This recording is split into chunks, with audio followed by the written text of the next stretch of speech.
Esto es Espacio de Gestión, el podcast de la Maestría en Gerencia Social de la Pontificia Universidad Católica del Perú, liderando la gestión para el desarrollo.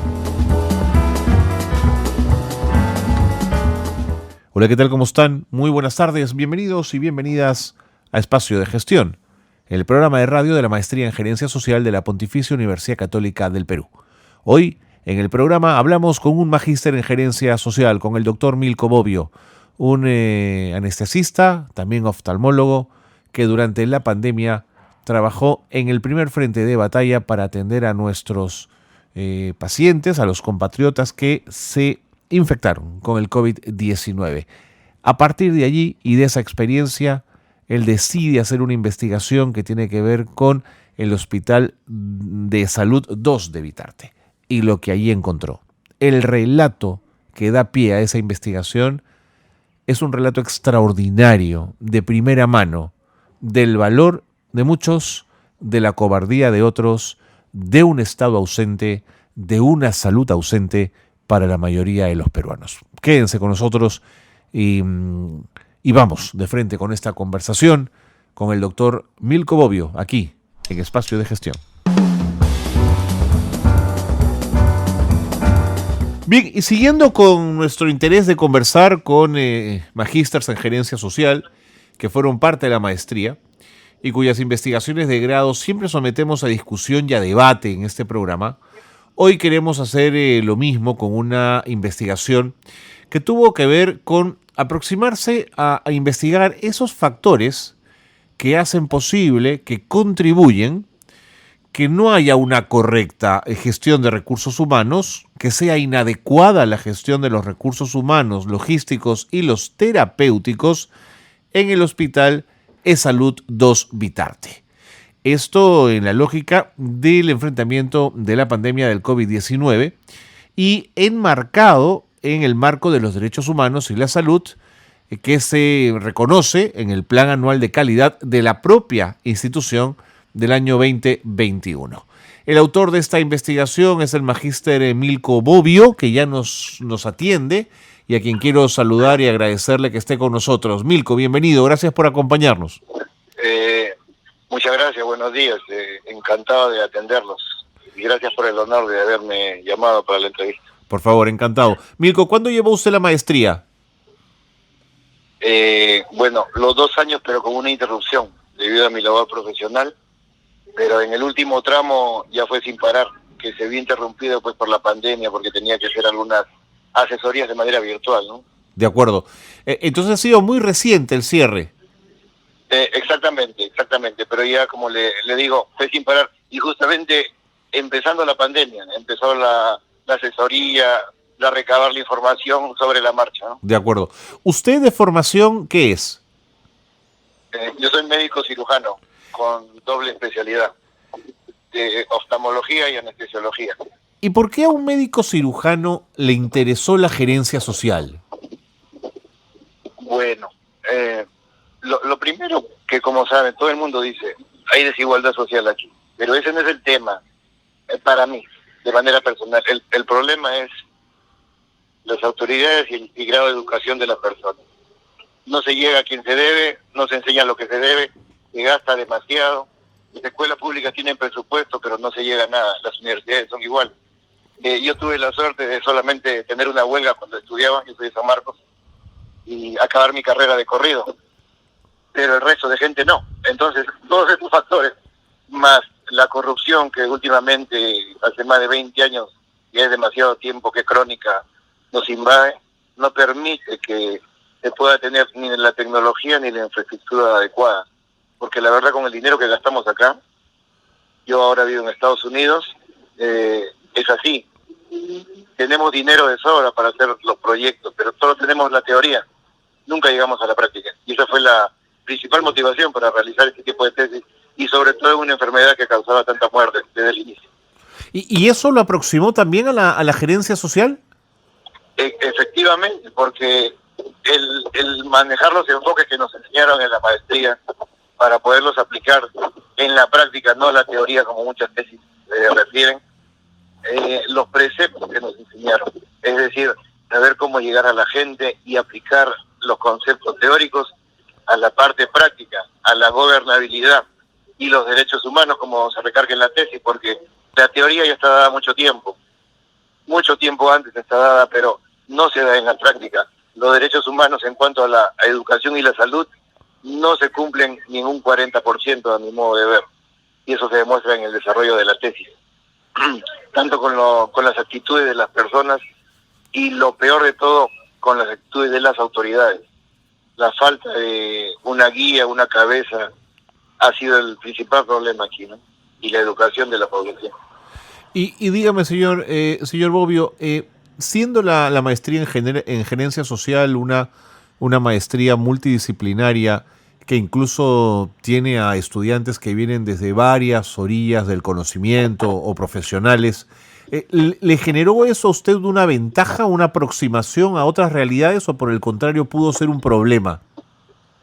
No, yo creo que mi suerte fuera de mi profesión no solo fue conocer y compartir conocimientos y vivencias con otros profesionales como contadores, abogados, sociólogos, pensadores, artistas, y no creo que la suerte y el plus que yo tengo es que trabajé como 10 años en provincia, en lugares muy pobres, desde el momento en que yo también como fui militar hice servicio militar en el tiempo de los terroristas, entonces pude palpar y vivir en persona la pobreza, la falta de educación, la falta de infraestructura, la no preocupación de las autoridades, ¿no? Por suplir lo mínimo necesario para, como le digo yo a mis colegas o amigos, vivir como una persona humana merece, con agua, luz, desagüe, cosas que en la pandemia increíblemente han sido determinantes para el estado de salud de las personas.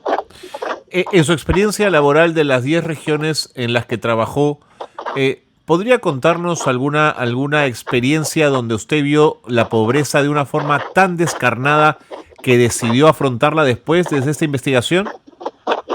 Bueno, sí, por ejemplo, yo estuve en la zona de Huancavelica trabajando en las alturas de más de 5.000 metros. Las personas, increíblemente, ¿no? Uno como costeño lleva chompa, casaca, polo, camisa, gorro, y ellos a la justa tienen un par de ropas que ponerse y le dan vuelta a la semana. Entonces, desde ahí empiezan varios conceptos. Primero, por ejemplo, tenemos que la gente piensa que esas personas son sucias o no se lavan, no se quieren bañar. No hay agua, no hay servicios, no tienen dónde comprar la ropa. Todo es autosustento y todo lo fabrican, lo consumen, o lo que alguna persona que viaja o un camión que viene lo trae. Entonces, el grado de alimentación también influye bastante. Comen más que todo carbohidratos y grasa para aguantar el frío, pero no proteínas. Los Claro. animales no tienen buenos pastos, etcétera. O sea, es una cosa que tiene que ver en todos los sectores: educación, agricultura, salud. La defensa generalmente son autodefensas. Y la peor experiencia de más pobreza que vi fuera de Huancavelica es en la parte de Cajamarca, ¿no? La parte de ceja de selva que tiene. Niños o personas adultas que no son tan considerados en una población rural, sin ropa. Vivían todo el día sin ropa, con un taparrabo. Una cosa es la cultura, pero otra cosa es, y las inclemencias del tiempo, Claro. no lo permiten, por lo menos abrigarse, tener una habitación o casa decente, y no, ni siquiera de una chorra, nada, era por decirle, dicho de ramas de los árboles, ¿no? El grado de imaginación e intención de los peruanos es inacabable. Así que 1000 cosas uno aprende de la población y de lo que le enseña la vía militar también. Y eso se aplicó, obviamente, viendo la población donde realicé la tesis, porque en este pueblo de Vitarte es tan grande que tiene mucha población de la sierra generalmente. Claro. Qué paradoja lo de Cajamarca, ¿no? Una de las regiones más ricas del país y encontrarse uno semejante pobreza, ¿no? Y es igual en Cusco. Mi esposa es cusqueña. Mando saludos a mi esposa Pocha. Está luchando contra el cáncer conmigo hace un año. Ella es cusqueña y también tiene familiares allá y es lo mismo. O sea, el tren que lo está manejando otro gobierno, no el nuestro, a un peruano le pueden cobrar $100, y a un lugareño le cobran 5 soles, pero va parado en un aparato que casi ni funciona, y la pobreza es lo mismo, la gente come igual, la desigualdad social es algo crónico y constante en nuestro Perú, ¿no? Tremendo. Bueno, le agradezco este preámbulo y esta aproximación al tema, esta sensibilidad suya desde la medicina de lo que usted ha visto en su carrera y cómo decidió optar por la maestría en gerencia social. Vamos de lleno ahora al tema de su investigación. ¿Por qué le interesó trabajar, abordar el tema de aquellas cosas o elementos que contribuyen a una inadecuada gestión de recursos humanos, logísticos, terapéuticos? En este hospital, en el Salud 2, Vitarte. A ver, yo pertenezco a la red Almenara y trabajo para el Hospital Almenara, pero nosotros como médicos especialistas, que no hay muchos, nos dirigimos a varios hospitales a trabajar. Al inicio nosotros no trabajábamos en ningún sitio, es decir, solamente en un hospital grande. Pero al ver otra realidad, esto se juntó con la política del gobierno. Por decirle, cuando empezó la pandemia, ¿qué fue lo primero que ocurrió?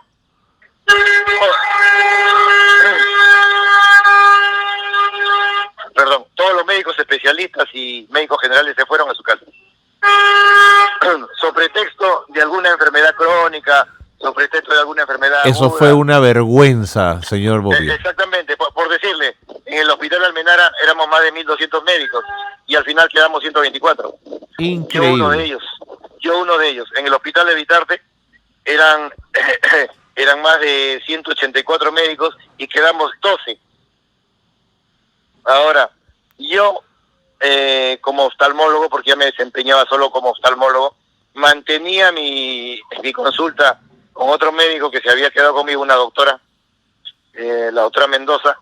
Manteníamos la consulta normal, dentro de lo que se puede decir normal, en vez de tener 20 pacientes en la mañana, 20 en la tarde, sin operación, llegaban pues 10 o 15, ¿no?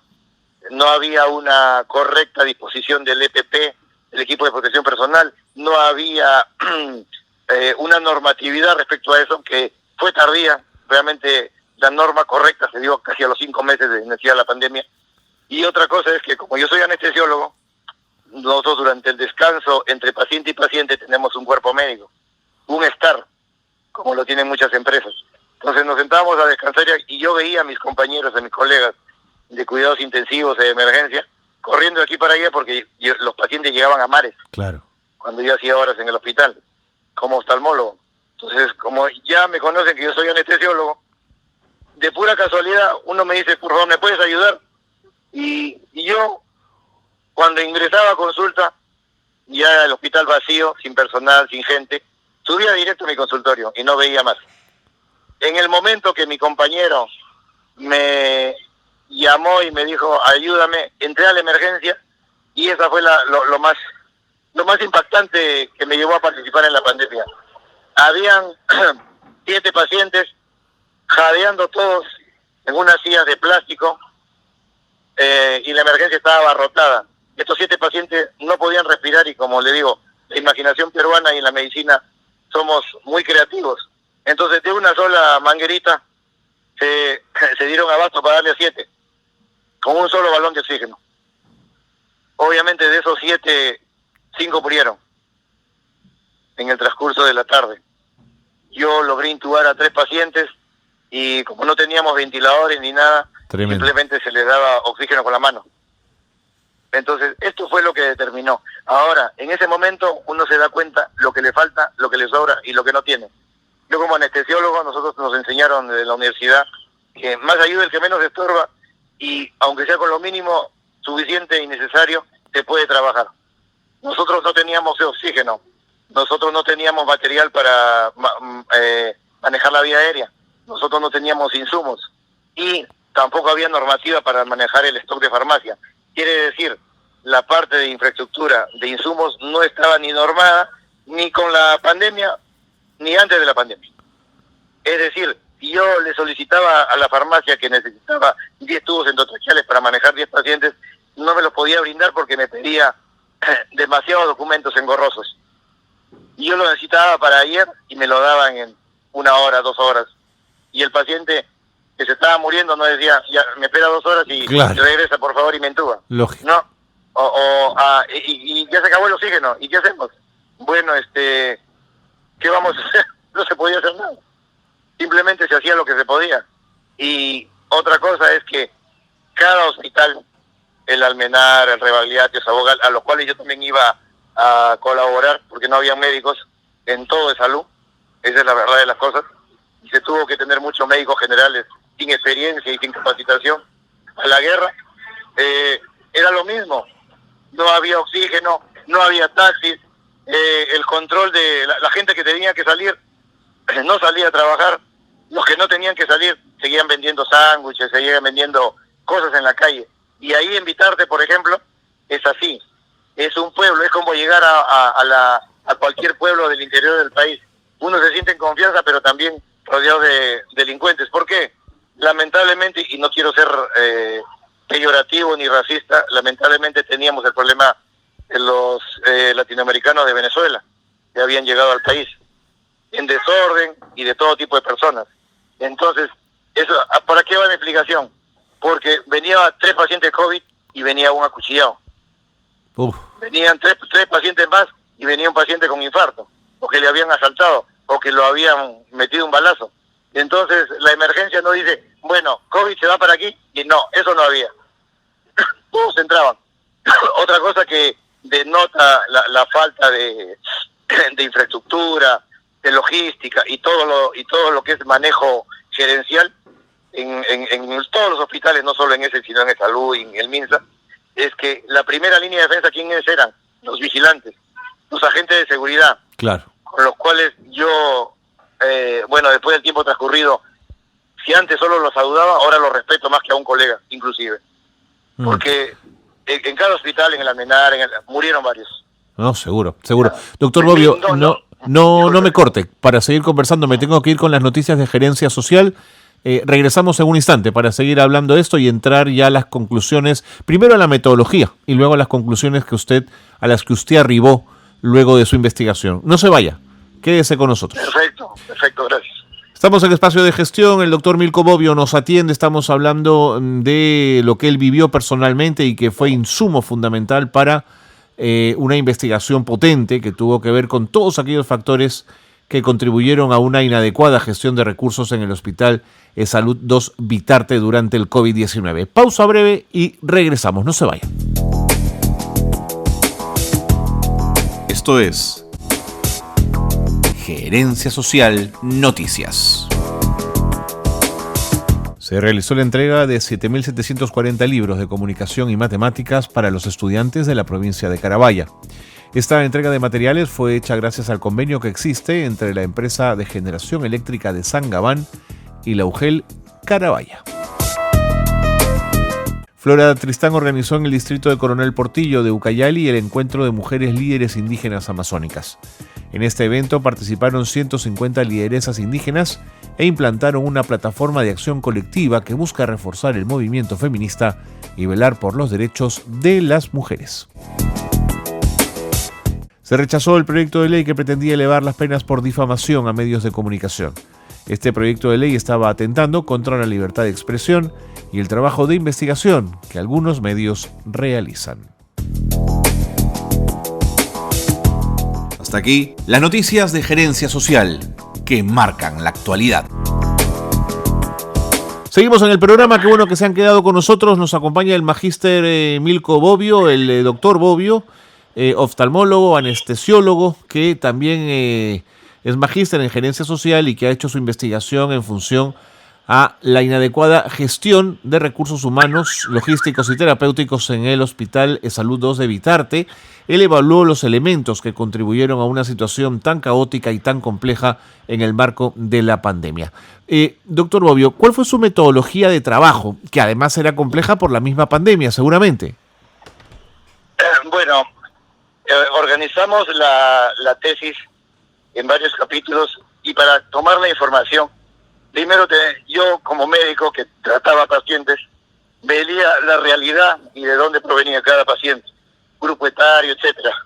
Otra cosa era realizar las entrevistas de tipo estructurado y no estructurado, dependiendo de a quién se la podía hacer.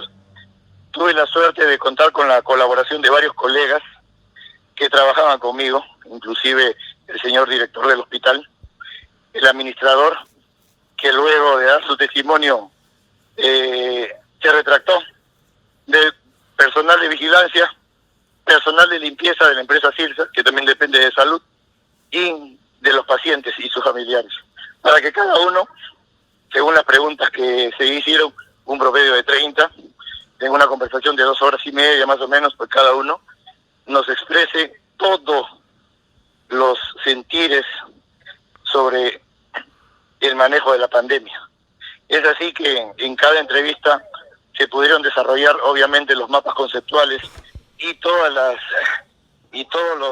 conclusiones a las que arribamos. Casi terapéutico, ¿no? Dejándolos hablar 2 horas, ¿no? Bueno, eso es cierto, porque yo todavía, bueno, eso también se envió a la maestría, pero a la facultad, pero es curioso, ¿no? Porque muchas veces cada relato iba acompañado de un silencio incómodo, claro. Y llanto, y un llanto. Varios de los médicos con los cuales he conversado y se entrevistaron, bueno, tienen voces diferentes ahora, porque la mayoría, como yo, les había dado neumonía y tienen una secuela. Entonces, ya se imagina, hablar con una persona que no puede hablar bien porque le falta el aire, claro, es totalmente diferente. Entonces, 2 horas y media, creo que fue el tiempo justo, porque no los cortaba, y cuando algo se podía desviar un poco del tema, que ya no pertenecía a lo que estamos estudiando, se acomodó la pregunta para que él pueda explayarse, él o ella. Claro. Como le digo, para mí los héroes de esta pandemia, en lo que refiere a la tesis, no son las autoridades que actuaron más de 10 meses tarde. Tuvimos la suerte que hubo un cambio en la dirección del hospital y entró un profesional que es médico internista, y él con mucha visión nos convocó a varios profesionales y pudimos organizar la emergencia. Y dentro de esto, que seguramente es noticia, bueno, fue noticia nacional, cuando se hicieron la planta de oxígeno, le salvamos la vida a la mamá de una paciente. Y esta paciente, su hijo, pertenecía a una ONG, y él fue el que compró la planta de oxígeno, no fue salud. Compró la planta de oxígeno, su ONG, para toda la población de Vitarte. Y eso nos ayudó pues en el 80%, porque cada balón por lo menos costaba 7.000 soles, y volverlo a cargar 2.000 soles. Claro. Un balón duraba promedio 6 horas usándolo poco. Bueno, ahora tuvimos el apoyo de la Católica también con los ventiladores, claro, me acuerdo. Así es. Bueno, lamentablemente no eran para la pandemia. Ok. En los casos leves sí ayudaron, pero en otros no. Pero por lo menos pues claro, algo era. Dentro de la empresa privada recibimos ese apoyo, porque los demás no hicieron nada.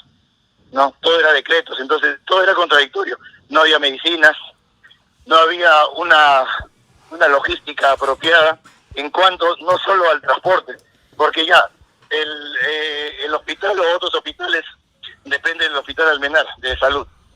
Daba, por decirles, ya que manden 1.000 mascarillas de oxígeno. De estas 1.000, ¿cómo se reparten? Se repartían según los casos de COVID. ¿Y cuándo llega? El camión no llega. En una oportunidad, por ejemplo, venía una ambulancia transportando pacientes con oxígeno que se le acababa y lo chocaron. Porque aquí, como le digo, como es pueblo, como es rural casi, hay bastante mototaxi. Entonces, ese día venía la ambulancia y detrás venía el camión de oxígeno. Bueno, ese día fallecieron 14 pacientes. Señor. Porque simplemente a un señor se le ocurrió bloquear al carro que transportaba el oxígeno y llegó 2 horas después. Entonces, aquí el punto principal es ese, ¿no? La falta de infraestructura desde siempre, que ahora ha mejorado, y que nos ayudó la planta de oxígeno, la capacitación del personal, que fue otro factor que no se dio desde el inicio de la pandemia, pero cada profesional lo iba buscando, los insumos como medicamentos y material médico, y lo más importante, la educación de la población. Cuando la gente empezó a entender que uno sí se podía morir en la pandemia, empezaron a cuidarse. Y esa es otra cosa. Por ejemplo, yo como oftalmólogo, más o menos mis pacientes son de la tercera edad, el 80%. Bueno, de este 80% han fallecido el 60% de mis pacientes de oftalmología. Claro. Y eso no era lo peor. Cuando estábamos en emergencia de cualquier hospital, y aquí también, como lo describo en la tesis, venía el familiar en un taxi en su carro particular, hacía que los personal de seguridad lo bajen y lo abandonaba. Oh, qué horror. Entonces el abandono social no solamente es de parte de las autoridades, ha sido de lo que se ha perdido en este país hace tiempo, el núcleo familiar. Ya no hay, se ha perdido los valores. Entonces muchos familiares abandonaban a su enfermo. Tremendo. En la puerta y se iban. Obviamente siempre daban un teléfono que no correspondía y el paciente fallecía. El hospital, cualquiera que fuese, pero en realidad no tenía pues un mortorio porque al mes se morirán pues 4 o 5 pacientes. Aquí eran 15 o 20 por día. Seguro. Entonces el mortuorio no tenía tampoco las bolsas apropiadas para poner los cadáveres. Se ponían en bolsas de basura. Doble, triple. Hacía calor, sudaba, se le salía la etiqueta. No venía el familiar. No había transporte funerario. Las funerarias cobraban por transportar un cadáver 5.000 soles. Cuando yo fui a traer con otros colegas de salud a colegas o familiares de médicos en provincia, decían que había un vuelo humanitario. Esos vuelos humanitarios costaban 20.000 soles por paciente, así pedía el piloto. O sea, se volvió un comercio. Esa parte, por ejemplo, yo la deploro, ¿no? Y a mí nadie me la ha contado. Yo he viajado en varios vuelos y el piloto pedía 20.000 soles y pedía una campana que no existía. Entonces, la falta de valores, la infraestructura, el mobiliario, las medicinas, la pérdida de los valores de la familia, todo eso determinó el gran impacto de muerte, ¿no?, del COVID-19, más que la enfermedad. De acuerdo, ahora... ahora, sí. Perdón, para culminar mi idea, sí. Ahora estamos en el post-COVID, que aquí ya se está manifestando, tanto en niños como en personas mayores. Hay bastante paciente con problemas neurológicos. Claro. Y niños también. Claro. Doctor Bobbio, el tiempo me gana. En tal caso, si pudiese usted sintetizar, como para remarcar cuáles fueron las conclusiones a las que arribó su investigación, creo que nos sería muy útil para cerrar el programa. Claro que sí. Bueno, lo principal es que quedó demostrado todo lo que yo quería probar. La falta de infraestructura, la falta de gobernabilidad, la falta de normas apropiadas, la falta de participación tanto de las autoridades como de la comunidad organizada. Nosotros los peruanos siempre reaccionamos temprano a todo, pero esta pandemia nos agarró muy desprevenidos y la solidaridad fue tardía. Entonces, simplemente la conclusión es esta. Si los peruanos nos educamos y nos unimos, no interesa que yo sea médico o que sea familiar de un paciente, pero si me pongo de acuerdo y pongo mis intereses por detrás del que está sufriendo, el que necesita apoyo, voy a lograr un éxito. ¿Qué fue lo que pasó nosotros a la mitad de la pandemia? Y pudimos contrarrestar, aunque en el mundo no hubiera o no medicina. Y eso es lo que yo puedo aportar. Y le agradezco pues a la Universidad Católica porque me dio los elementos necesarios. Una cosa es mi visión de médico, pero la parte administrativa, gerencial, me la brindó la maestría, me la brindó la Católica. De acuerdo. Con los excelentes profesores, ¿no? Señor Bobbio, creo que esto ha hecho usted un relato extraordinario de una realidad que vivió el país, terrible, lacerante, una realidad inaceptable incluso, pero que usted vivió en carne propia y que le sirvió para un documento que creo que debería llegar a manos de los tomadores de decisiones en este país para que vean lo que significa descuidar la salud. Le mando un gran abrazo y mil gracias por haber participado del programa. A usted también, y le agradezco la deferencia de verme de haberme llamado y participar. Yo estoy muy orgulloso de estar en la Católica porque mi hija justamente el otro mes, ella es estudiante de la Católica de Ingeniería, Ajá. se va becada a Estados Unidos al MIT. Imagínense. Con todo, y está becada también en la universidad. Misión cumplida, doctor Bobbio. En lo familiar Gracias, también. gracias. Les mando un gran abrazo. Muchísimas gracias. Igualmente, muy amable, que tenga un excelente día. Buen Hasta día. pronto.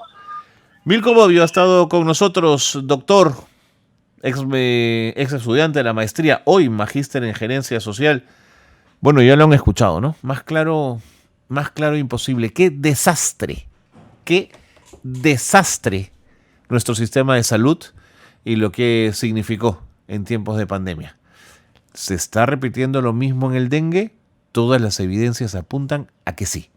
En eso estamos y sin visos de mejora. Que el pesimismo no nos gane. Sigamos pensando siempre en positivo e imaginando y soñando un país diferente. Gracias por estar con nosotros. Gracias por ser parte de Espacio de Gestión. Muy buenas tardes.